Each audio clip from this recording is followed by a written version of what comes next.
Well, my spirit guides in me in this sense, what we did just in the beginning of the video. We just switch places.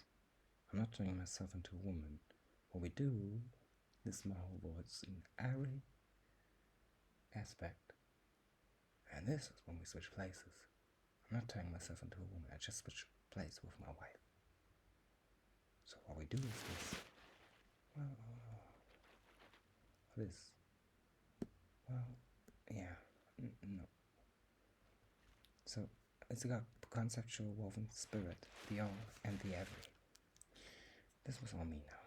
And that's the first sentence. That was her. What is spirituality? Well, that's kind of difficult. View of self-sparked being called to reason and no matteristic. Meaning, she can explain that better than me. Well, you're to a degree self-sparked, she says. And also, the call to reason is the ideas you hold about reality are not in a matter way. Meaning, I told you, she can explain that better. I hear myself. Enough people attack her. Anyway, genetics is not excluded, therefore evolution neither. So excluding factors to knowledge of assumption in empathy, which means self-sparked. She will guide me now. Self-sparked being is a call to reason in the sense that your reasonability, or better said, reasonability, that is to the degree like a sea in a lake with forest trees around it, where you can walk to the river, she says. I never get these metaphors, but women are... Well, my woman is amazing.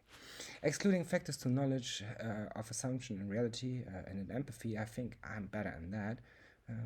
Excluding factors to knowledge is basically an assumption, meaning that your emotions should not be guided by the knowledge you hold, but rather the reason to guide the emotions, in a sense that you form your emotional construct of you in that. So, non-agreeable realities, set of core imagination and emotional fallacy of imagination, and queryability or queryability, meaning quality and qualia, to cause worldview, are four core sets, in my idea, of spiritual ideas that you should not do. They're not the core sins, but they're core manifests of the sins. The core sins are rape, murder, control, and enforced will, or better said, eating energy. So control is also manipulation. And the all, what is it? Well, hypothesis, existence in nothingness with sparks of consciousness. That's basically the hypothesis, that everything you view is already a conscious collective hallucination to the degree that it is maybe invented by a higher power or higher spirit, or by a construction in reality that is constructive power.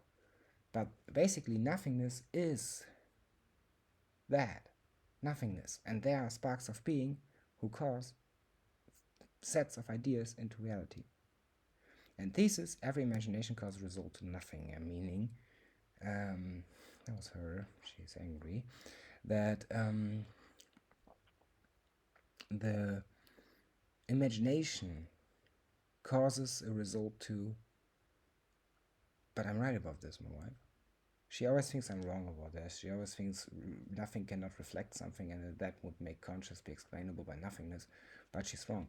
If you would divide nothing by a spark of light, you would still have nothing, because nothing and nothing would conjure up the light and vanish it and have nothing again. Sparks of consciousness would be not immortal, and your soul is immortal, at least, the least. And also furthermore, nothingness is, oh, that's where I'm always wrong. You are right, myself. Nothingness is basically not black. Nothingness is just nothing. I never got that. I always imagined it as blackness. It's just nothing. Yeah. Crazy. So, the all. Spirit is reflecting itself in imagination, or itself imagination. Meaning, that is what we are evaluating the all to. That the spirit is, in essence, doing that. meaning when you do something in the all, in the every, it's reflecting itself into what is not there, and therefore everything you do causes the result in imagination. That means, for example, the things you own are to a degree you, or the reflection of you, unless you switch them out. Like if you give something to someone or buy something in the supermarket is already a construct, meaning in the supermarket the reality, metaphysical reality, maybe does something. In my mind, that's my religion. But to a degree, basically, what is meant is that imagination can be traded. So you can give something to someone and then that person can switch it out on a reliable basis, but therefore you cannot trust that person. And maybe it's not possible with all things.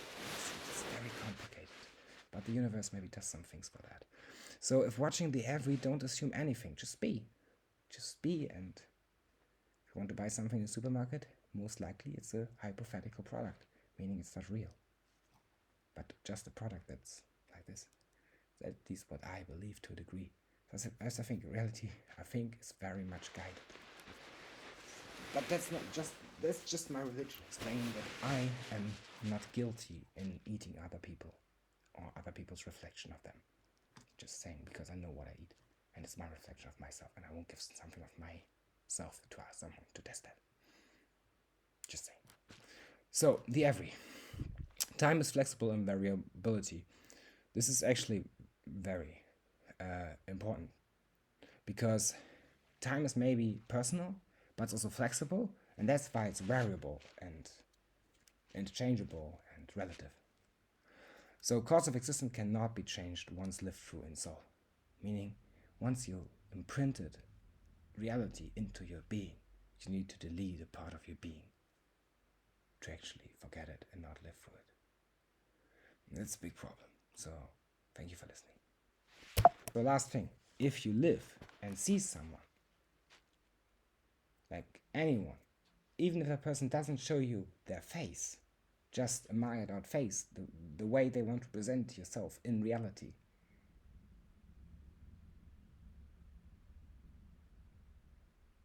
no, my life, it's not yourself. Why do you control me? It's actually how yourself. Yes, this is right. Not yourself, but yourself. Anyway, so the point being is that the question is, if you make assumption about a person, if true face is actually power, that is actually bad. But even worse, so if you make assumption of people, you may enforce your will on them. So don't make assuming, and don't assume anything at all. Control me.